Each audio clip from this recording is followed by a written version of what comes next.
자, 그럼 가겠습니다. 자, 23번. 자, 행정법 1번은 전에 설명으로 오르는 것은 1번. 비례의 원칙은 행정에만 적용되는 원칙이므로 입법에 적용의 여지가 없다. 비례의 원칙은 헌법에서 도출되는 원칙이며 모든 분야에 적용된다. 모든 영역에 적용된다. 라고 여러분이 기억하시길 바라요. 그래서 1번은 틀렸습니다. 2번. 신뢰보호 원칙이 적용되기 위한 요건인 행정권의 행사에 관해서 신뢰를 주는 선행 조치가 되기 위해서는 반드시 처부청 자신의 이거 안 된다 그랬죠? 적극적 언동이 있어야만 되는 건 아니고 소극적 언동, 심지어 묵시적 언동도 포함한다. 3번. 동일한 사항을 다르게 취급하는 것은 합리적 이유가 없는 차별이므로 같은 정도의 비위를 저지른 자들은 비록 개전의 정이 있는지 여부 밑줄 그읍시다. 여러분, 개전의 정은 이 사람이 개선할 가능성을 개전의 정이라고 해요. 개선될 가능성. 개전의 정. 자, 개전의 정이 있는지 여부에 따라서 양정, 징계의 종류나 양정에 있어서 동일하게 취급하지 않는 것은 뭐에 해당한다? 합리적 차별에 해당한다라고 봐야 돼요. 그러니까 개전의 정이 있는지 여부가 합리적 차별의 이유가 될 수 있다. 합리적 차별의 사유가 된다. 요즘에 요거 많이 나오고 있어요. 그러니까 잘 기억하고 계세요. 자,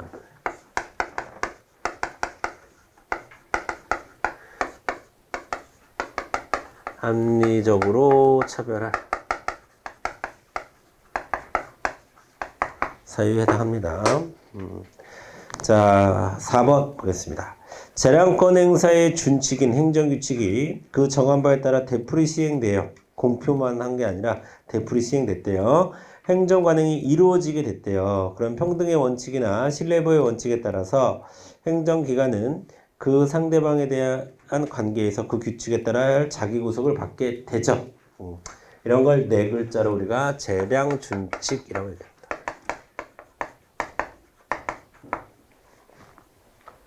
자, 23번. 자, 24번 보겠습니다. 자, 신뢰보호 원칙에 대한 설명으로 옳지 않은 것은 또 나왔습니다. 폐기물 처리 사업 계획 밑줄 적정 통보 공적 견해 표명으로 볼 수 없습니다. 국토 이용 계획 변경 신청을 승인해 주겠다는 취지의 공적 견해 표명 아닙니다. 정답 1번. 2번. 확약 또는 공적인 의사 표명은 이후에 사실적 법률적 상태가 변경되었으면 자, 밑줄 보세요. 그 두 번째 줄 별다른 의사표시를 기다리지 않고 치료됩니다.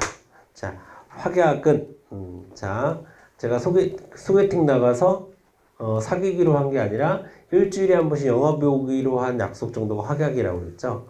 근데 같이 영화 보기로 한 상대가 해외로 유학을 갔어요.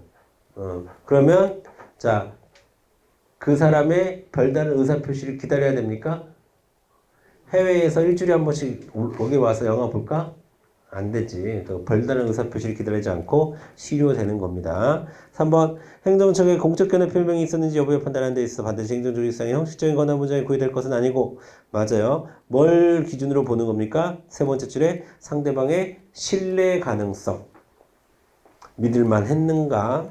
상대방의 신뢰 가능성에 비추어 판단해야 된다. 맞습니다. 자, 입법 예고도 아까 우리 위헌 결정처럼 신뢰를 주기 위한 목적이 아닙니다. 자, 정답은 1번. 25번 가겠습니다. 자, 1번. 국가가 국민의 생명, 신체 안전에 대한 보호 의무를 다하지 않았는지 여부를 행정재판소가 심사할 때에는 국가가 이를 보호하기 위해 밑줄 그을게요. 적어도 적절하고 효율적인 최소한의 보호 조치를 취하였는가 하는 과소보호 금지 원칙에 대한 위반 여부를 기준으로 삼는다. 정답 1번.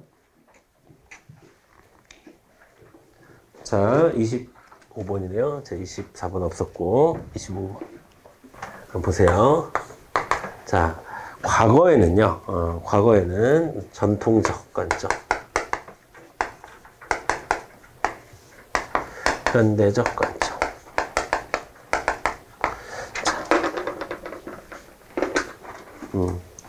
자, 전통적 관점에서는 뭐라고 우리가 불렀냐면 과잉 금지의 원칙 이라고 불렀어요. 자, 과잉 금지 원칙은 적정한 기준보다 심하게 금지하지 말아라. 이게 과잉 금지 원칙이죠. 근데 이것의 현대적 의미는 어떻게 바뀌었냐면 현대적 의미는 과소 보호 금지 원칙이라고 바꿨습니다. 자, 그러면 이건 뭐냐면 어떤 기준보다 적게 보호하지 말아라. 다시 어떠한 기준보다 더 많이 금지하지 말아라 라는 얘기나 어떠한 기준보다 더 적게 보호하는 것은 안 된다 라는 원칙이에요. 그러니까 그 얘기는 이 얘기를 다른 얘기로 하면 최소한의 보호 조치는 해라. 여기서 얘기하는 과소보호 조치는 과소보호는 최소한의 보호를 얘기하는 게 아니에요. 최소한의 보호보다도 못 미치는 보호를 과소보호라고 하는 거야. 다시 최소한의 보호도 쉽게 얘기해서 여기서 얘기하는 과소보호는 최소한의 보호도 하지 않는 경우를 얘기하는 거야. 자, 그럼 최소한의 보호도 하지 않는 것은 금지한다. 그러니까 적어도 최소한의 보호는 좀 해라 라는 얘기입니다. 자, 국민의 생명, 신체 안전에 대해서 과거에는 과잉금지 원칙이 기본적인 입장이었다면 최근에는 과소보호 금지 원칙이 현대적 의미의 입장이다 라고 여러분이 이해하시면 되겠고요. 2번 갑니다. 1번은 맞는 말이죠. 2번 정답은 1번이겠네요. 2번 행정청의 조화 설립 추진위의 설립 승인 심사에서 유법한 행정처분을 한 선례가 있는 경우에는 행정청은 자기 구속력을 갖게 되어 이후에 그럼 계속 행정청은 유법행위를 해야 된다는 얘기입니까? 안 되죠. 자, 아까 제가 말씀드렸죠. 위법이라는 포인트가 나오면 신뢰보호 빼고는 평등과 자기 구속에서는 안 된다. 3번 보겠습니다. 자, 공무원 임용 신청 당시, 이거는 이제 우리가 최근에 만들어진 행정기본법에 성실 의무의 원칙이라는 게 생겼어요. 성실 의무의 원칙. 거기에 나와 있는 판례가 요겁니다. 자, 그래서 신의 성실의 원칙에 반하지 않는다로 가야 돼요. 30년 동안 이의를 제기하지 않다가 1년 3개월을 앞두고 정정된 출생 연원을 기준으로 이것은 신의 성실의 원칙에 반하지 않는다라고 봤습니다. 성실 의무의 원칙에 반하지 않는다라고 봤습니다. 자, 이것도 마찬가지죠. 이것도. 자, 과거에는 신의 성실의 원칙이라는 표현을 많이 썼다면, 자, 같은 맥락이지만 최근에는 성실 의무의 원칙, 또 같은 말이에요 라는 표현을 쓰는구나. 4번 지급자 이제 폐기물 처리 사업계획 적정 통보 공적 견해 표명 아님. 자, 여러분 24번 1번에 있는 국토 이용계획 변경 신청이나 토지 형질 변경이나 똑같은 말이죠. 그러니까 똑같은 게 아니라 같은 취지죠. 자, 그 다음에 26번 갑니다. 자, 신뢰보호의 원칙에서 공적 견해 표명의 존부 있느냐 없느냐의 문제는 조직상의 형식적인 권한 분장에 국한되지 않아야 되죠. 구체적 경위 및 상대방의 신뢰 가능성에 중심으로 판단해야 됩니다. 맞는 얘기고요. 2번 갑니다.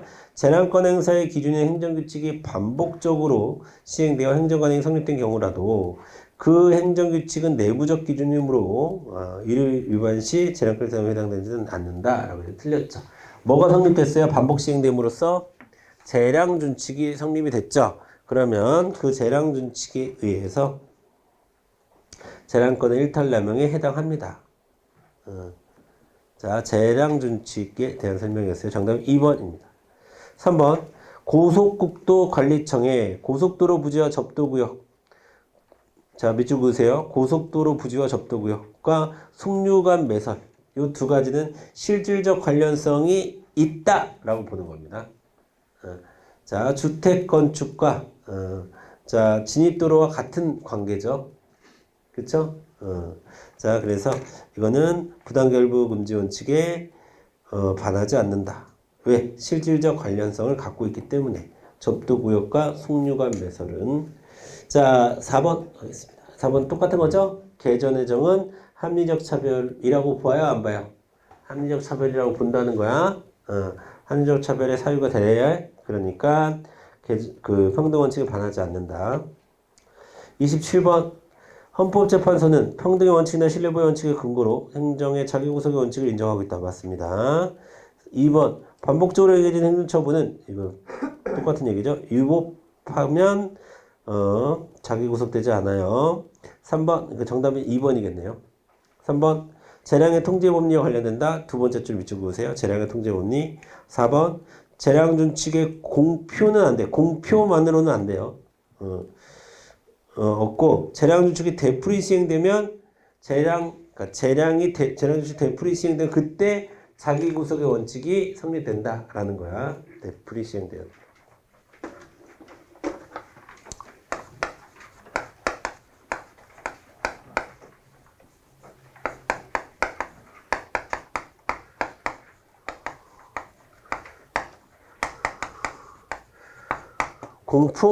공표만으로는 성립되는 것이 아니라 되풀이 시행되어야 우리가 재량준칙이라고 인정을 해주는 거예요.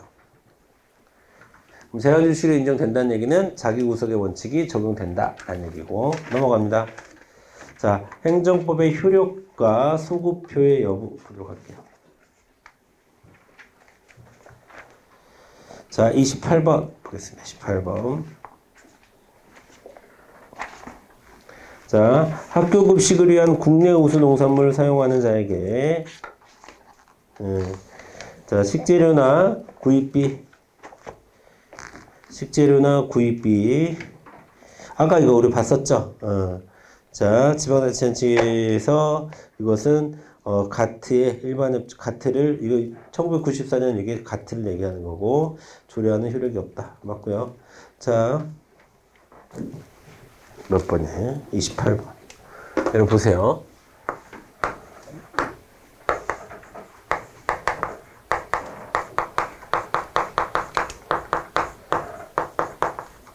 자, 법령의 효력이 발생하는 시점은 크게 세 가지로 볼 수 있어요. 첫 번째는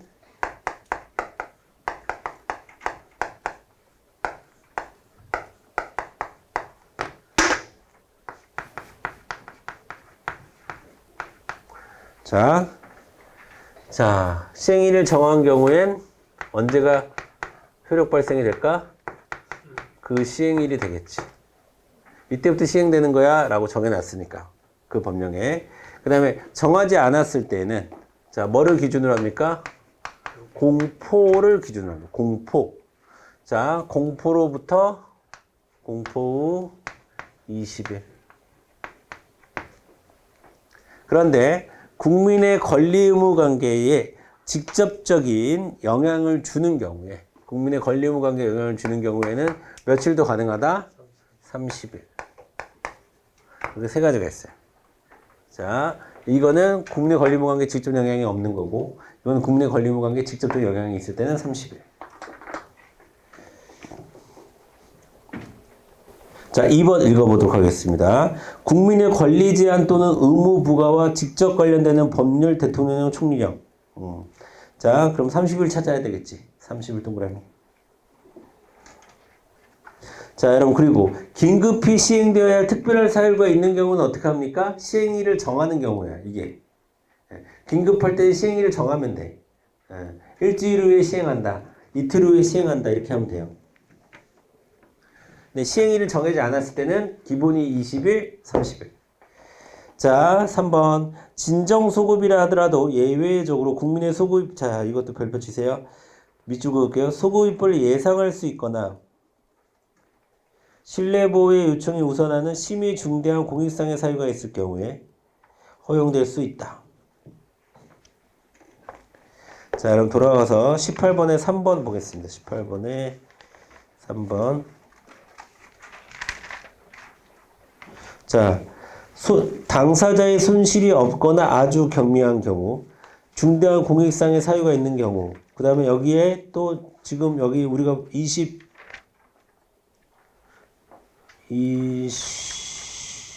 28번을 보니까 뭐가 있어요? 소급입법을 예상할 수 있는 경우.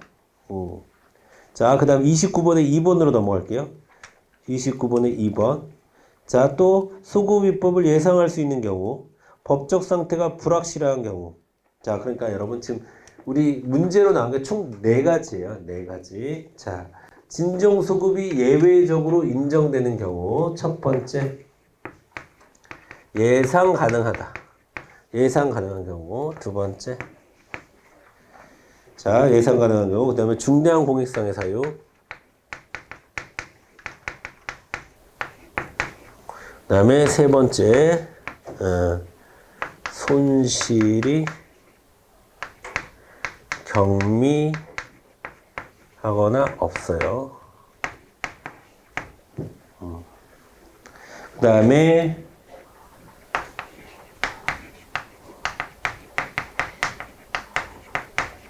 법적 상태가 혼란스러운 경우.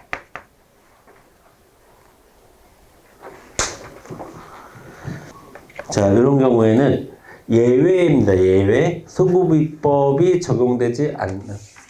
그러니까 정확히 소급입법 금지가 적용되지 않는. 그 얘기는 소급할 수 있는 예외적인 경우. 원래 진정소급은 하면 안 되거든.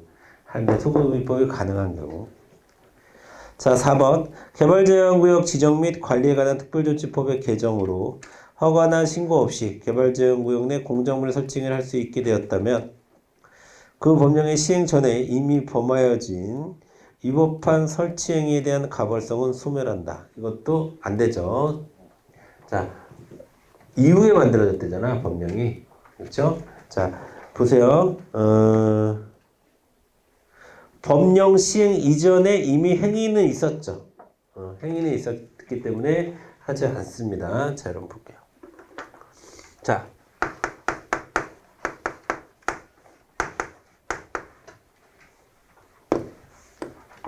자, 우리가 신청을 했을 때 그 신청에 대한 허가, 기준, 신청 시, 처분 시. 어떤 행위에 대한 제재 처분.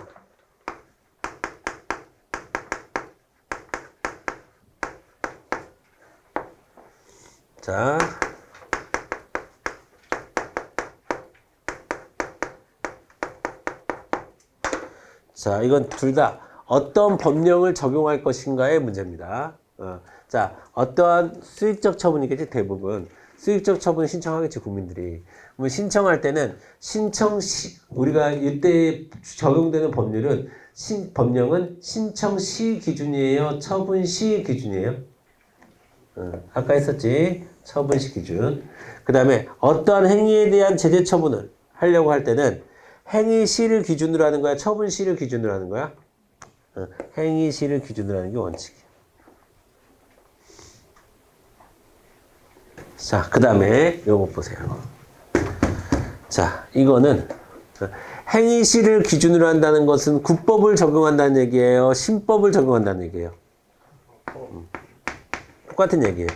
행위 시를 기준한다는 얘기랑 국법을 적용한다는 얘기랑 똑같은 얘기예요.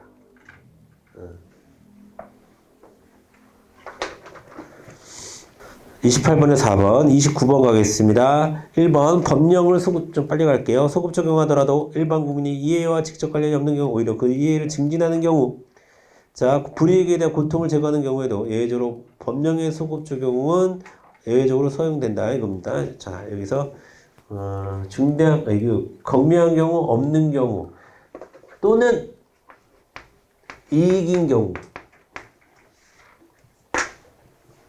세 가지. 손실이 아주 경미하거나 아예 손실이 없거나 오히려 이익이 있거나. 자, 2번 갑니다. 자, 일반적으로 국민이 예상할 수 있거나, 이거 뭐냐, 준정소급이 허용되죠. 이거, 지금 이거 아까 했던 거죠? 정답이 2번. 이거죠, 요거. 3번 법률 조항에 대해서 헌법재판소 헌법 불합치 결정을 해서 법률 조항을 합헌적으로 개정 또는 폐지를 임무를 입법자의 형성 재량에 맡긴 이상 그 개선 입법의 소급 적용 여부와 소급 적용의 범위는 원칙적으로 입법자의 재량에 달려있다. 여러분 일단 헌법 불합치 결정에 대해서 이해를 잘 해야 되는데 헌법 불합치 결정은 자 이유 있어요? 이유 없어요? 자 헌법 불합치 결정은 자 청구가 이유 있어요? 이유 없어요? 이유 있어. 이유 있으면 뭘 해줘야 돼? 인용을 해줘야지. 헌법재판소 인용을 해줘야 되는데 인용을 하자니 이게 다른 법률과의 충돌이 예상이 돼. 그러니까 일단은 헌법에 안 맞아. 헌법에 안 맞다는 얘기는 네 말이 맞다는 얘기야. 네 말이 맞다는 얘기는 상대방의 청구가 이유가 있다는 얘기고 그 얘기는 인용을 해줘야 되는 상황인 거고 근데 네 말이 맞으나 이제 법적 혼란이 야기될 수 있으니까 일단 헌법에는 안 맞지만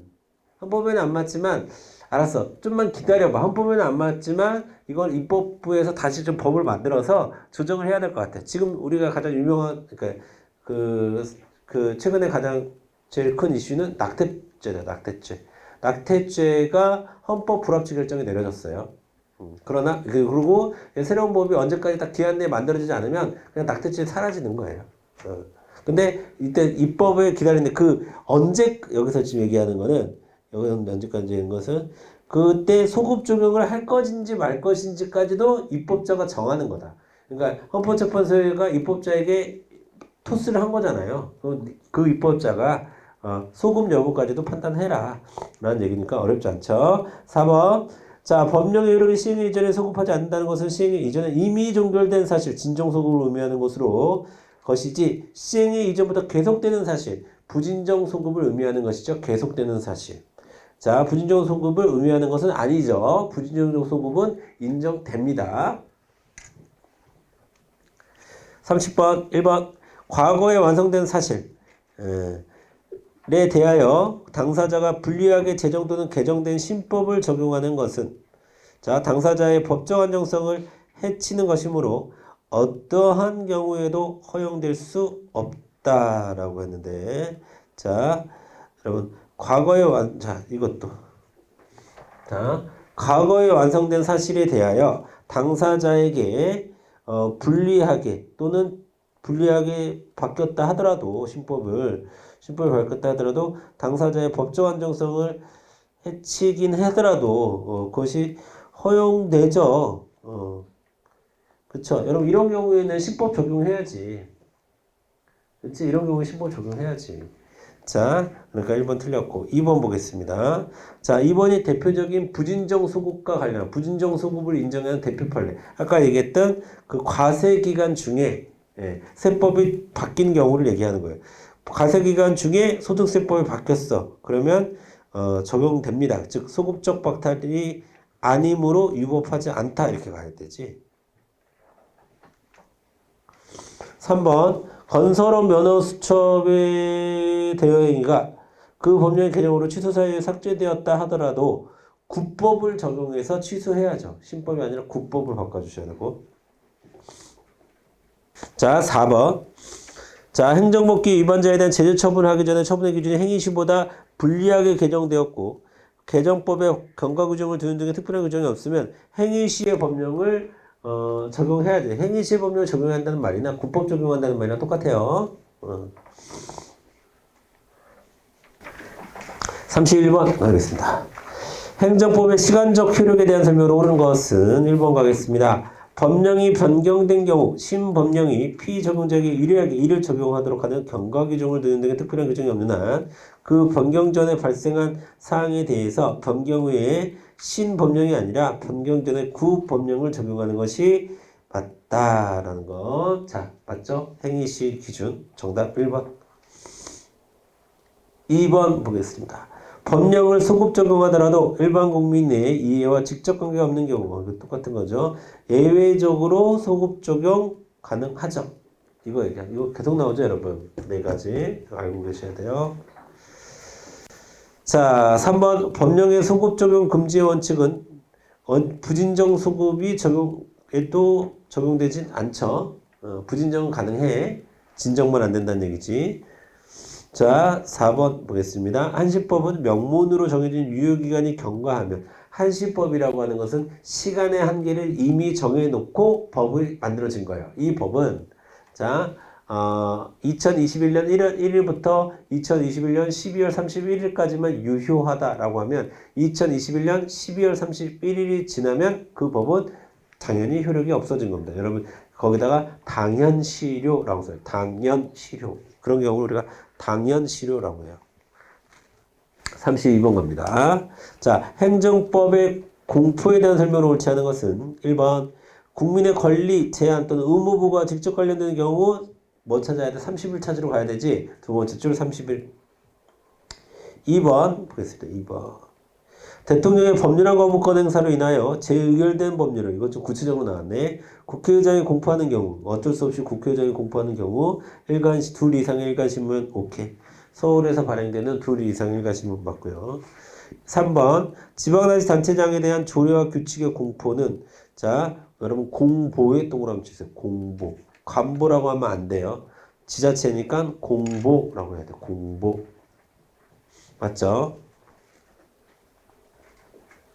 4번 보겠습니다. 4번 지방자치단체의 조례와 규칙을 지방의회 의장이 공포하는 경우 자 이거 똑같아요. 여러분 똑같아. 공포권자는 누굽니까? 단체장. 조례의 공포권자는 단체장이에요.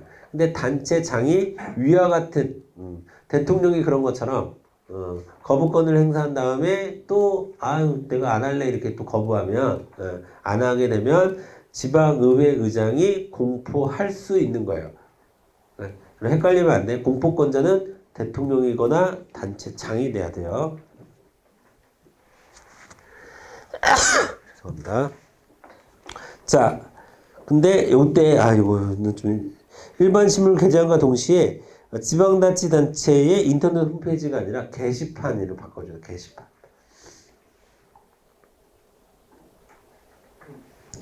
자, 이거 지엽적인데요. 어쨌든 정답은 4번입니다. 나머지는 다 맞았어요. 33번 가겠습니다. 기억본 보겠습니다. 자, 네. 관보 동그라미 쳐야 되는 거 맞죠? 맞아요. 관보에 게재함을 한다. 니은번 여러분 아까도 봤었죠? 전자관보, 중위관보, 부차적이 주부가 아니라 그냥 동등합니다. 동등함. 디귿번 자 신문이 발행된 날 관보 또는 신문이 발행된 날로 한다. 맞죠? 자 신문일 경우에는 인쇄된 날 그러니까 뭐 둘 다 인쇄된 발행된 날 인쇄된 날 최초 구독 가능 시점 다 똑같은 의미로 이해하시면 되겠다. 자 르반 자 여러분 특별한 규정이 없으면 20일을 경과하면 효력을 발생한다. 여기서 그쵸? 특별한 규정. 자 시행일을 정하지도 않았고 그 다음에 국민의 권리 의무 관계에 직접 영향을 준다는 표현도 없고 하면 기준은 요겁니다. 그쵸? 이게 가장 일반적인 게 20일이에요. 20일. 공포 후 20일. 그리고 여러분 기준도 당연히 알아둬야 되지. 기준은 공포예요. 공포.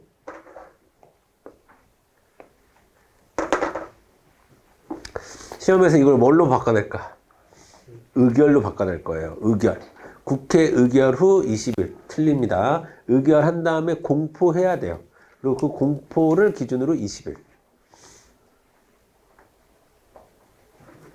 자, 그 다음에 미음번 보겠습니다. 국민의 권리 제한 또 의무부가 직접 관련되는 경우 직접 관련 나왔죠. 직접 관련 나오면 우리 뭐 찾아가야 돼? 30일 찾아가야 되죠. 근데 90일이라고 했으니까 틀렸지. 자, 90일은 우리 제소기간에서 자주 보이는 그 날짜죠.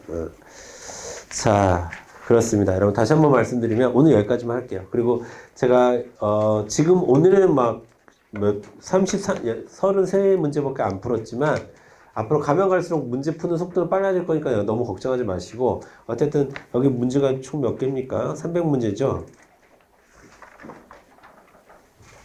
371문제네. 371문제 푸는 건 어렵지 않아요.